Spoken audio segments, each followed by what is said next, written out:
Enclomiphene citrate and HCG, or human chorionic gonadotropin, can both be used to stimulate testicular function and to optimize testosterone production and sperm production.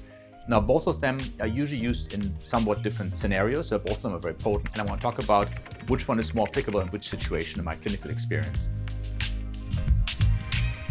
Now, enclomiphene citrate is the more pure version of Clomid or clomiphene. Clomiphene is enclomiphene and zuclomiphene, so it has both of these ingredients in there. Enclomiphene is an estrogen receptor blocker, whereas zuclomiphene is an estrogen agonist. So that's actually something that we don't really want in there. That's why I don't like Clomid or clomiphene. It has a lot of issues there. There's also more side effects on Clomid than there are with enclomiphene citrate. Enclomiphene citrate is a SERM, or selective estrogen receptor modulator. Now, it works by blocking estrogen receptors in the brain, telling your brain that you don't have enough estrogen, so sort of lying to your brain. And what does the brain do then? It says, hey, I got to make more testosterone, because ultimately in men, how do we get estrogen? Is mostly through conversion of testosterone. So thereby, it stimulates the production of LH, luteinizing hormone, and FSH, follicle-stimulating hormone. Those then travel down to the testes, where they then start to increase production of testosterone and spermatogenesis. So that's how that works. So it works on the whole axis. And that's one reason why I like enclomiphene citrate as a monotherapy for younger men that have sort of borderline low testosterone, at least low total testosterone. And that can be very helpful. I'm going to talk about that in just a bit. So that's kind of how that works on that axis. Now, HCG, or human chorionic gonadotropin, works differently. It is sort of an analog to LH. So it doesn't work on the brain. It goes directly to the testes. And there it stimulates, again, sperm and testosterone production. So HCG is more potent, but again, it works directly at the testes, so it kind of bypasses the whole production of FSH and LH. So HCG is actually the hormone that a pregnancy test tests for.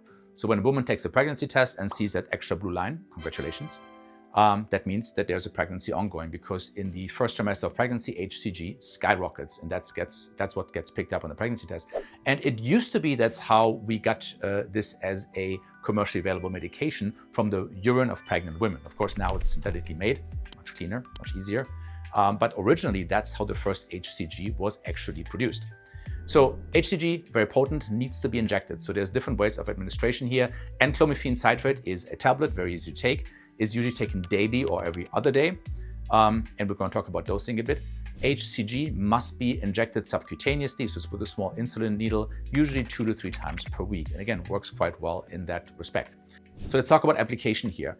Again, enclomiphene citrate, in my opinion, is great for younger men who do not want to get on testosterone, that they might have low testosterone, but they do want to preserve fertility. And then one way to do that is to naturally boost testosterone and sperm production by taking enclomiphene citrate. Again, this kind of works on the whole axis, and it really is quite profound. Some people have had increases of 30 to 50 to even 100% in their total testosterone. Now, that doesn't mean free testosterone, and I want to talk about that as well. So when we talk about increasing total testosterone, the same is for HCG.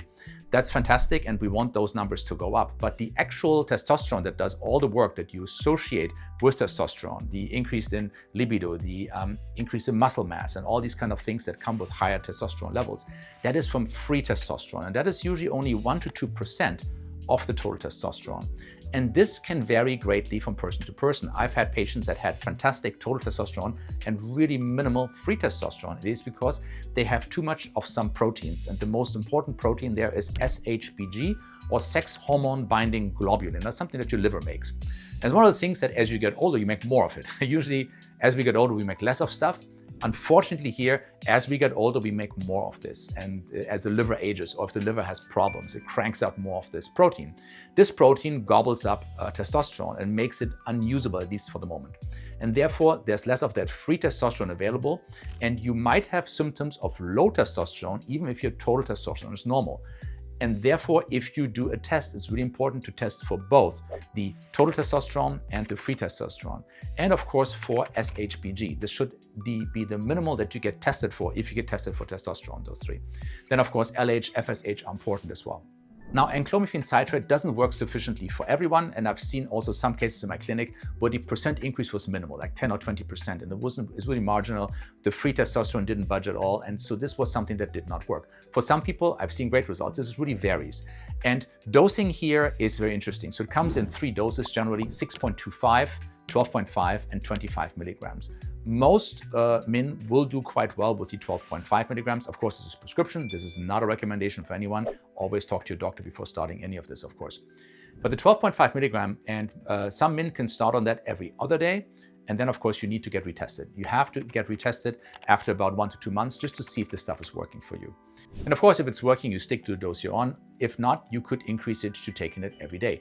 Side effects are quite minimal here. However, it is also something, keep in mind, that hasn't been on the market that long. And it's also something where we don't really have very long-term studies taking it regularly. So as with anything, I recommend to take breaks here. The good thing about Enclomiphene is if you get off it, you're not going to have a big slump really in your testosterone production. So there's a gradual decrease back to baseline, and when you start again, it should come up again. So that's the nice thing about it. It's not really decreasing your normal functionality here much. Now, enclomiphene citrate can also be taken for men that are on testosterone replacement therapy or TRT. Because one side effect of TRT is, of course, that testicular function is shut off. And that's because there's so much testosterone present exogenously because you're injecting it that you're not going to have a need to make more. And therefore, the testicles will undergo atrophy. They're going to shrink, and production of sperm and your own testosterone goes down. And that's actually a bad thing. Because we know that testicular function is important because besides the actual testosterone being produced, there are a few other factors that are important as well. So I think it's always good to preserve testicular function, even if at the moment you're not planning on expanding a family. I think it's important to keep that function okay. And enclomiphene citrate is one way to do that. Now, HCG is a more profound way to do it, a bit stronger, and it can actually increase testicular size more in someone on TRT. But again, both of them will work to reestablish testicular function, to increase testosterone production and spermatogenesis. Now, HCG is more potent here again. And if someone is on TRT, then taking HCG is the more potent option. And that seems to work better, at least in my clinical experience. So if I have a patient that is on TRT, I probably start them on HCG at the same time. These can be injected on the same day. I usually have patients inject twice a week. 3 times seems to be a bit much. People don't like that schedule. But they inject their testosterone in small doses twice a week, and at the same day, they inject HCG, so they also do it twice a week. And this combination works extremely well, and men report to have really optimal results with that. Now, you can also add an enclomiphene to someone that is on TRT and HCG, so all 3 can be used. The advantage here is that you continue to stimulate the pituitary and hypothalamus to make more FSH and LH. Because that's something as well that over time will sort of slow down, even if you give HCG, or especially if you give HCG, your production of these hormones from your pituitary actually slowing down. And so if you add in some enclomiphene, it doesn't have to be a whole lot, you can sort of mitigate that as well. So you keep all the axes sort of working normally. And that's sort of an ideal scenario. Now, of course, that's 3 medications. It's cumbersome. 2 of them are by injection, so it becomes a lot, but some men are okay with doing that. And that's, of course, to optimize your results, right? So again, in someone that is not on TRT, enclomiphene citrate is fantastic. You can use HCG also by itself, but there I haven't seen the greatest results, honestly. Yes, it does boost function, it does boost testosterone, but in terms of the testosterone increase, I think enclomiphene works better, at least in my clinical experience. I can't quote you a big study on this. But I think then taking the tablet is much easier.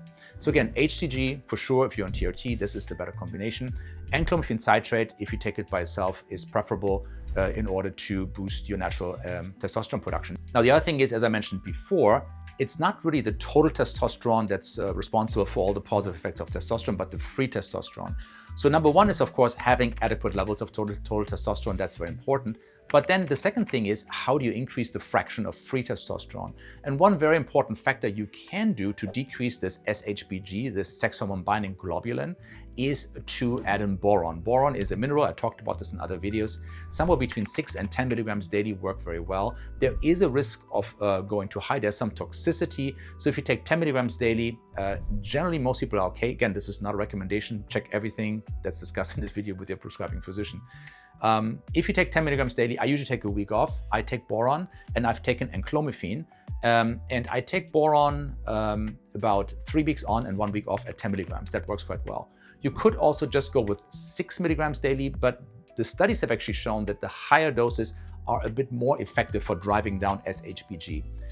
Other ways you can help to decrease the SHBG is, of course, having a healthy liver function. That means drinking less alcohol, doing less things to mess up your liver. And that also includes certain medications that can be negatively impacting your liver, unfortunately. So clean up what you can, minimize the medications you're taking, optimize your body weight. So obesity is another factor that unfortunately negatively influences this.